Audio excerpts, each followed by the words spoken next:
What do you think you'll find out there? His destiny.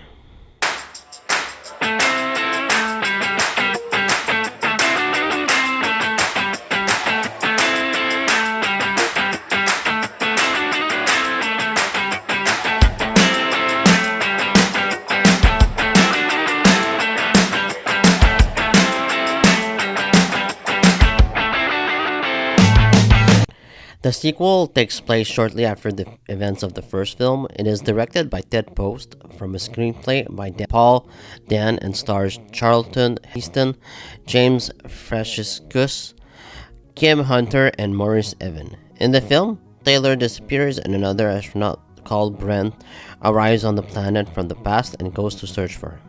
His journey takes him underneath the planet of the apes, where he discovers a cult of terrible mutants that live on the ground and that want to destroy the Earth.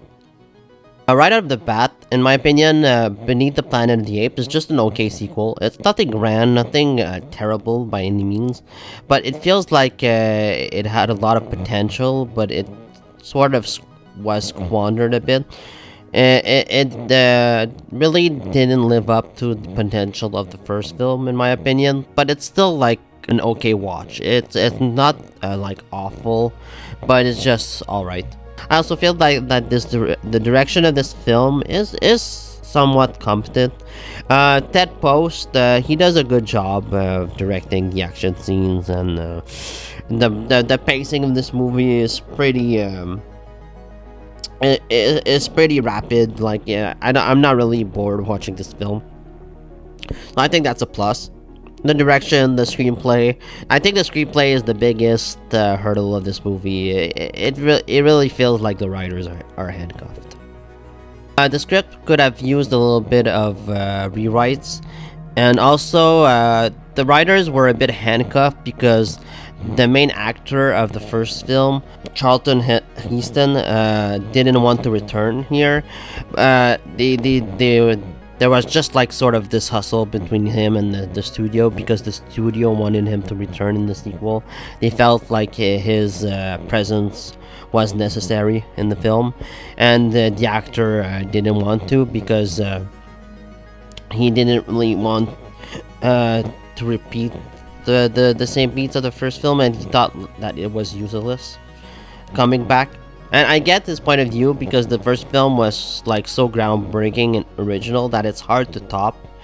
But then again, it's normal for a studio standpoint to just greenlight the sequel to what can be a potential franchise. And the first movie did really well, box office for the box office and for the critics and audiences. So of course the studio wanted to greenlight a sequel. It's only natural. It's how Hollywood business works. But I know that Heston was a bit difficult to bring forward in this second installment. The studio head of Fox at the time, Richard D. Zanuck, thought that the actor was essential. There's only the one story, Heston said to Zanuck. You can have another picture about further adventures among the monkeys, and it can be an exciting film. But clearly, there is no film. But as I said, the studio, it's really a studio move to just want to build a franchise of one film. And of course, the Fox at that time had financial difficulties, so of course, to them, greenlighting a sequel was the no-brainer.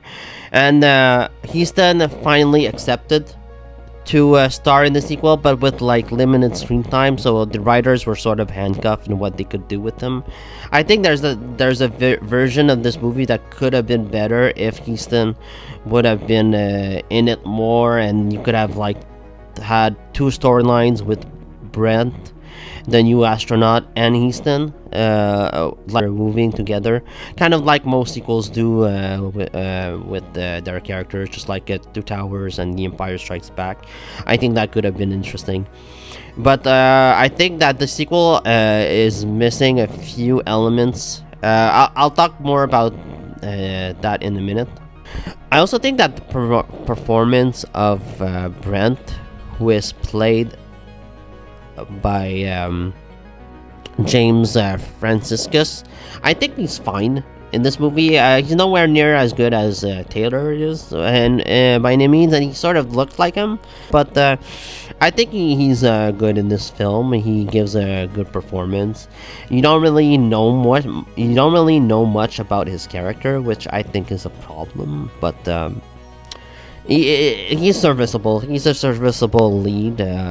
I would have liked to know more about his character, to have him be more interesting on the page, but nah, it is what it is. Roddy McDowall also doesn't return as Cornelius, which I think is kind of a downgrade because he's so good as the character. The character this time around is played by David Watson. McDowell was just committed to another project at the time and couldn't come back. Kim Hunter still plays Zira. I think she's probably the best part of these films. But yeah, David Watson plays Cornelius, and I think he's fine at it. It's just that he's not Roddy McDowall. Thankfully, Roddy McDowall comes back in Escape from the Planet of the Apes. I think he's a much better choice for Cornelius, if I can say so. But like, since the makeup and the costumes aren't there, I feel like you can tell, but it's not like as distracting as if you just like put another actor in there. They could have done that with Taylor, probably, like just sticking another actor in. But I think the studio really wanted to keep Taylor on, keep Heston on, which I understand. I understand the sentiment that sometimes recasting doesn't really work all that much. Maybe they were afraid that the box office would suffer because of it. That's understandable too. I also feel like the movie could have delved deeper into the lore of the apes instead of focusing on the mutants so much. The mutants are just a mixed bag for me. I understand their role in this movie. I could have done without them. I really could have done without them. I think it would have been more interesting just to introduce like another ape society.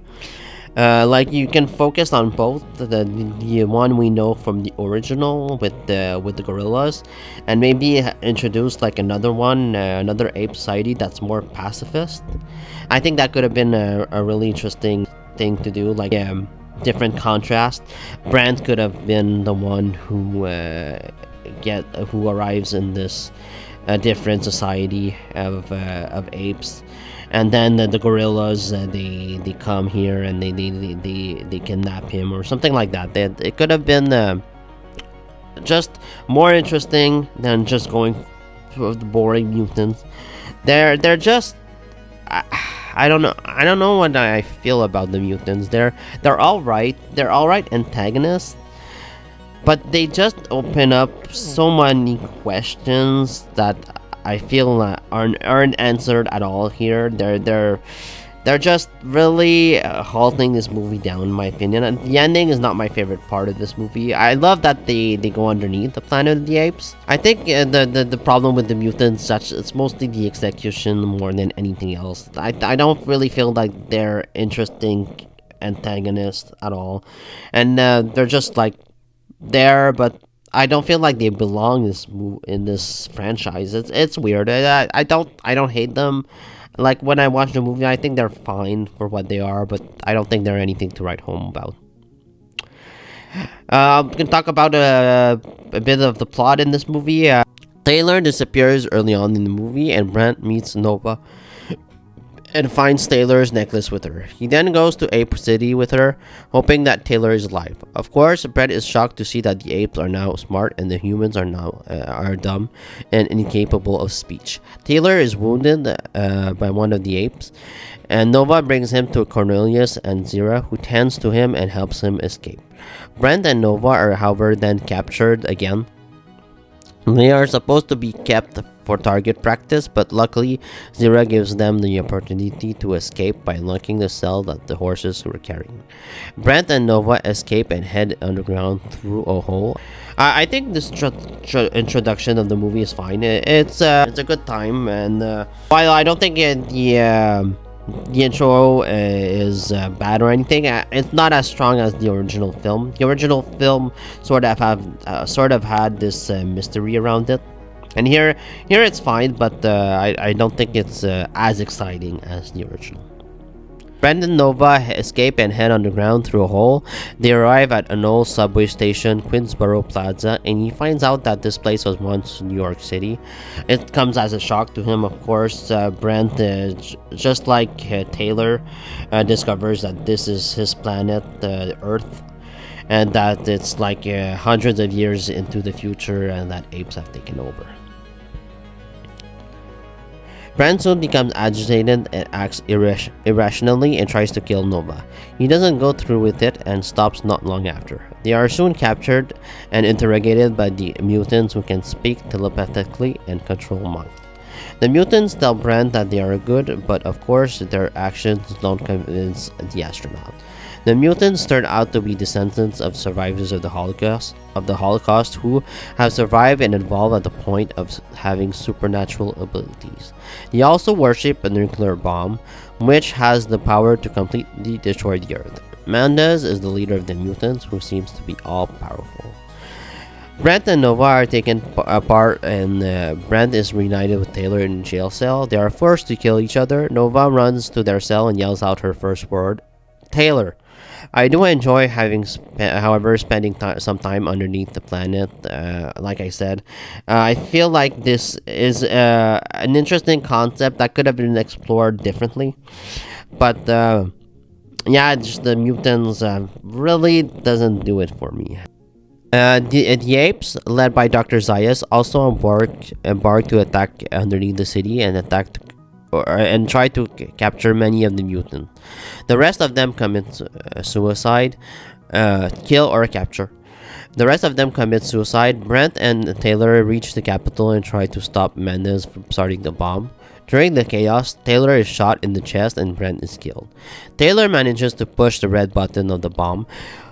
Now, was that intentional, or was that done because he was wounded and he really didn't know what he was doing?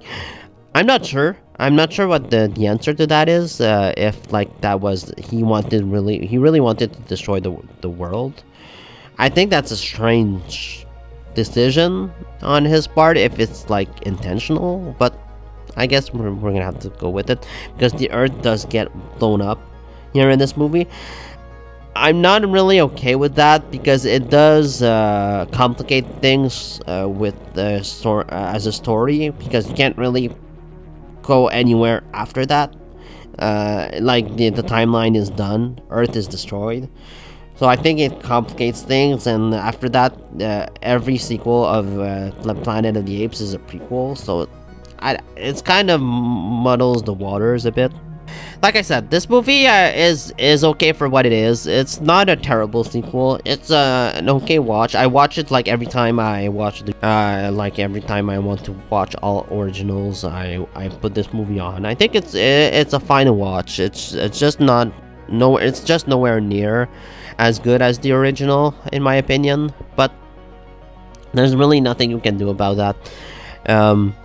However, if you want a great second movie to the original, watch Dawn of the Planet of the Apes. That movie is just amazing. It's incredible. So yeah, those are my thoughts on Beneath the Planet of the Apes. Let me know what you think about the sequel down in the comments below. See you next time. Bye. James Franciscus as astronaut Brent on a reckless mission to rescue Taylor, trapped by the swaggering, brutal master race of apes who dominate the Earth, a planet shattered by the atomic war of a distant, forgotten past.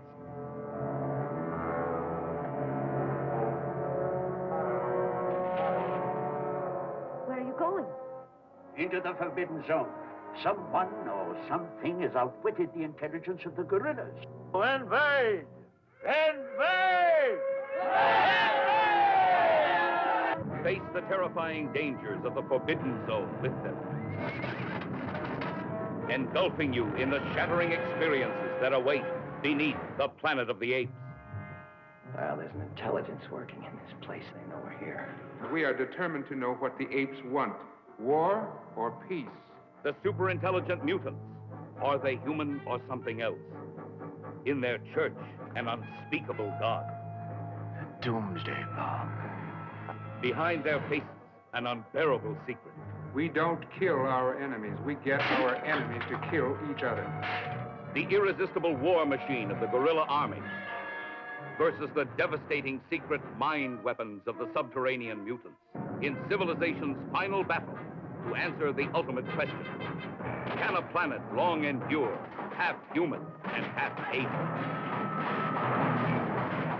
Is it the beginning or the end?